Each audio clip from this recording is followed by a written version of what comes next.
Αγαπητοί μου αδελφοί, χαίρετε. Είμαστε στο κανάλι Γέρον Νεκτάριος, εδώ μέσα στο Ηγουμενείο, όπου έχω μπροστά μου ερωτήσεις που μου έχετε κάνει στο κανάλι και οφείλω να απαντήσω. Μία εκ των ερωτήσεών σας είναι τι είναι η Σαρακοστή των Χριστουγέννων. Γιατί νηστεύουμε και τι νηστεύουμε και ποια είναι η διαφορά από την νηστεία του Πάσχα. Εδώ λοιπόν νηστεύουμε, ας πάρουμε το Πάσχα.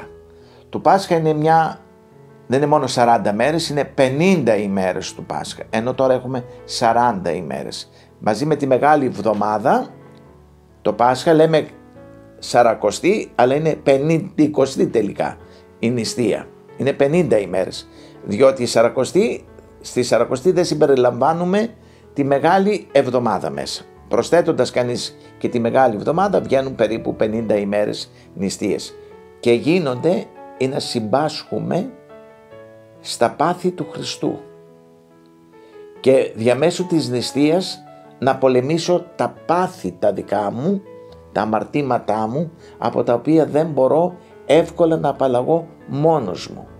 Η νηστεία έρχεται ως βοηθός να μου χτυπήσει τα πάθη, διότι όταν νηστεύω οι ορμές, οι σκέψεις, οι επιθυμίες ατονούν, διότι ο άνθρωπος δεν τρέφεται σωστά, δεν τρέφεται καλά και όλα ατονούν. Θα σας παρακαλούσα να καθίσετε 2-3 μέρες νηστικοί. Θα δείτε ότι δεν έχετε όρεξη ούτε να μιλήσετε, να πείτε 5 κουβέντες στον άλλον. Εκεί λοιπόν καταλαβαίνετε ότι και να σας νευριάσει ο άλλος, δεν θα έχετε όρεξη να του απαντήσετε, ούτε και να νευριάσετε. Άρα η νηστεία με βοηθάει στα νεύρα, στο βρίσιμο, στο εγώ μου να μην θίγεται, δεν δίνω σημασία. Βοηθάει στα σαρκικά πάθη, γιατί και αυτά όταν οι ορμές ή οποιαδήποτε, όταν δεν έχω τροφή, λένε οι πατέρες, όταν ασχολούμεθα με τη γαστέρα, το επόμενο που θα κάνουμε είναι να μας ενοχλήσουν τα υπογάστρια. Δηλαδή ότι είναι κάτω από την κοιλιά, κάτω από τη γαστέρα. Άρα λοιπόν μιλάμε για σαρκικά πάθη. Τα σαρκικά πάθη, ο δαίμονας της σαρκός πολεμείται δια της εγκράτειας, δια της νηστείας. Και εκεί είναι βαριά η νηστεία, διότι είναι αλάδοτη. Από Δευτέρα μέχρι Παρασκευή δεν τρώμε λάδι και τρώμε μόνο τα Σαββατοκύριακα. Υπάρχουν κάποιες εξαιρέσεις όπως είναι 25η Μαρτίου και γίνεται για την πολέμηση των παθών μας, αλλά και για να συμπάσχουμε στο πάθος του Χριστού, στα όσα έπαθε, στη σταύρωσή του, στα βασανιστήριά του και στην ταφή του. Ή να συναναστηθόμεν, ώστε μετά μαζί με την Ανάσταση του Χριστού να αισθανθώ και εγώ ότι καθαρίστηκα από τα πάθη μου και αναστήθηκα ένας καινούριος άνθρωπος. Γεννήθηκε ένας καινούριος άνθρωπος, πέθανε ο παλαιός άνθρωπος, τον έκροσα. Και ερχόμαστε τώρα στην νηστεία του Χριστουγέννων. Η νηστεία του Χριστουγέννων έχει χαρμόσυνο σκοπό. Ναι μεν πάλι ως νηστεία πολεμάει τα πάθη, έχει πάλι τον ίδιο σκοπό με της Μεγάλης Σαρακοστής, αλλά επειδή είναι η γέννηση του Χριστού, ανοίγει ένα νέο κεφάλαιο σήμερον της σωτηρίας ημών το κεφάλαιο. Όπως τα βιβλία μέσα ανοίγουμε και γράφουν κεφάλαια διάφορα, χωρίζεται κεφάλαιο πρώτο, κεφάλαιο δεύτερο, κεφάλαιο τρίτο, έτσι ακριβώς χωρίζεται και η ιστορία της ζωής μας σε κεφάλαια. Ένα νέο κεφάλαιο ανοίγει της σωτηρίας μας που έρχεται με τη γέννηση του Χριστού μας και γι' αυτό χαιρόμεθα. Για να τιμήσουμε αυτή τη γιορτή λοιπόν, αλλά και για να πολεμήσουμε τα πάθη μας, πάλι νηστεύουμε. Αλλά δεν είναι τόσο αυστηρή.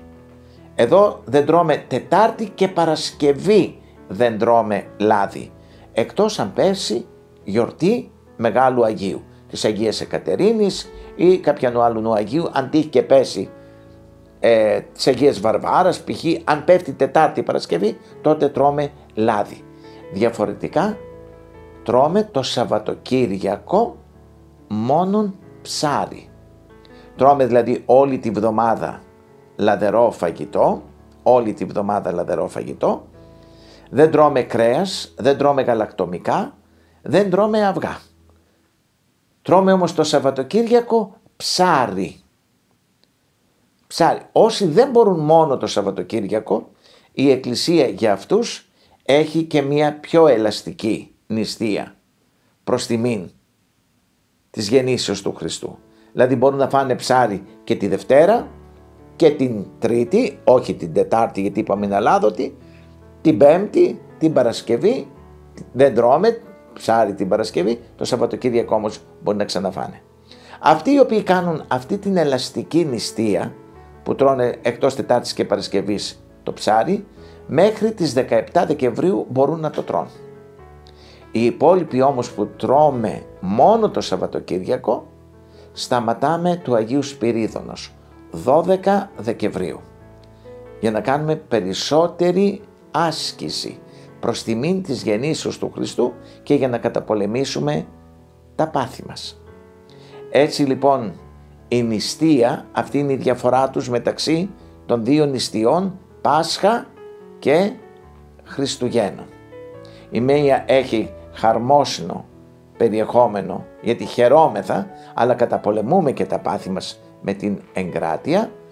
Η δεύτερη είναι πολύ αυστηρή, όπως είναι και το 15 Αύγουστο της Παναγίας μας, που είναι και εκείνη αλάδοτη.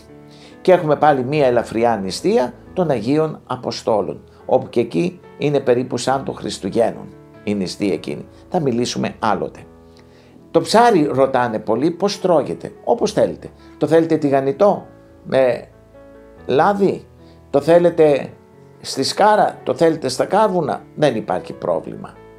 Επίσης να πούμε ότι μπορεί να τρώτε καλαμαράκια το Σαββατοκύριακο και γενικά τα μαλάκια όπως λέγονται.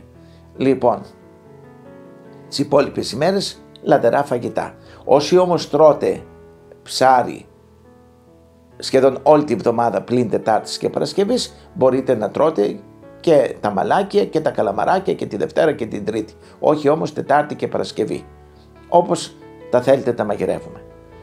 Έτσι λοιπόν αδελφοί μου, έχουμε αυτή τις δύο νηστείες. Και τώρα θα σας πω μία ιστορία η οποία θα σας δώσει να καταλάβετε το γιατί γίνονται οι νηστείες. Ήτανε η ημέρα της Παναγίας και ήτανε κοντά δύο μοναστήρια. Πάει λοιπόν ένας προσκυνητής και την ημέρα της Παναγίας στο πρώτο μοναστήρι, την ώρα της τράπεζας, δεν βγάλαν τίποτα παρά μόνον νερό. Και είπε ο ηγούμενος προς τους μοναχούς τους: σήμερα παιδιά μου, για να δοξάσουμε, να ευχαριστήσουμε την Παναγία, να την τιμήσουμε την Παναγία, να την ευχαριστήσουμε την Παναγία για όσα κάνει για εμάς, προς τιμήν της θα πιούμε μόνο νερό. Τίποτα άλλο δεν θα φάμε. Όλη την ημέρα. Θα φάμε στις 16 Αυγούστου. Αλλά 15 Αυγούστου δεν θα φάμε ούτε τόσο. Μόνο νερό. Την ώρα της τράπεζας που δεν θα φάμε. Παραξενεύτηκε ο επισκέπτης. Πάει στο διπλανό μοναστήρι, τι να δει? Τραπέζι πλούσιο. Πλουσιοπάροχο τραπέζι. Τα πάντα, και τι δεν είχε πάνω το δεύτερο μοναστήρι. Σηκώνεται ο ηγούμενος επάνω και λέει στους μοναχούς του: πατέρες, σήμερα τιμούμε την Παναγία μας. Σήμερα ευχαριστούμε την Παναγία μας. Σήμερα δοξολογούμε την Παναγία μας για όσα καλά μας προσφέρει. Και γι' αυτό έδωσε εντολή να είναι πλούσια η τράπεζα και να έχει προς τιμήν της Παναγίας μας όλα τα αγαθά να έχει επάνω. Τα έχασε ο προσκυνητής. Φεύγει, πάει στο σπίτι του, γονατίζει, σηκώνει τα χεράκια του επάνω και λέει: Θεέ μου, το ένα μοναστήρι προς τιμήν της Παναγίας δεν έτρωγε τίποτα και ήπιε μόνο νερό. Το δεύτερο μοναστήρι προς τιμήν της Παναγίας έτρωγε τα πάντα και πλούσιο τραπέζι. Ποιος από τους δύο έκανε το σωστό? Και τότε στέλνει άγγελο Κυρίου η Αγία Τριάδα και εμφανίζεται στον ευλαβή προσκυνητή και του λέει: εφόσον και η μία μονή και η άλλη μονή το έκανε προς τιμήν και δόξα της Παναγίας, και οι δύο γίναν δεκτές από το Θεό. Άρα λοιπόν αδέλφια μου, ό,τι κάνουμε πρέπει να έχει σκοπό δοξολογικό. Δηλαδή το κάνουμε προς τιμήν και δόξα του τριαδικού μας Θεού, για να ευχαριστήσουμε ως απλοί άνθρωποι τον ευεργέτη μας και ελεήμονα Θεό. Όταν αυτό είναι το κίνητρό μας, καταλαβαίνετε ότι ο Θεός κάνει δεκτή την νηστεία μας. Έτσι και εκείνος ο οποίος μπορεί να φάει ψάρι μόνο το Σαββατοκύριακο προς δόξαν της γεννήσεως του Ιησού Χριστού, γίνεται δεκτό από το Θεό. Εκείνος που δεν αντέχει και θα φάει και τη Δευτέρα και την Τρίτη, την Πέμπτη και το Σαββατοκύριακο, και εκείνος προς τιμήν της γεννήσεως του Χριστού, και εκείνη η νηστεία γίνεται δεκτή. Πάντα ούν όσα αν πείτε, προς δόξαν Θεού πείτε. Ό,τι και αν κάνετε στη ζωή σας, ό,τι και αν κάνετε, όλα αν τα κάνετε για τη δόξα του Θεού, τότε, και όχι τη δόξα τη δική μας, τη δόξα του Θεού, τότε όλα γίνονται δεκτά από το Θεό. Να τα ολίγα αυτά λόγια για την νηστεία των Χριστουγέννων.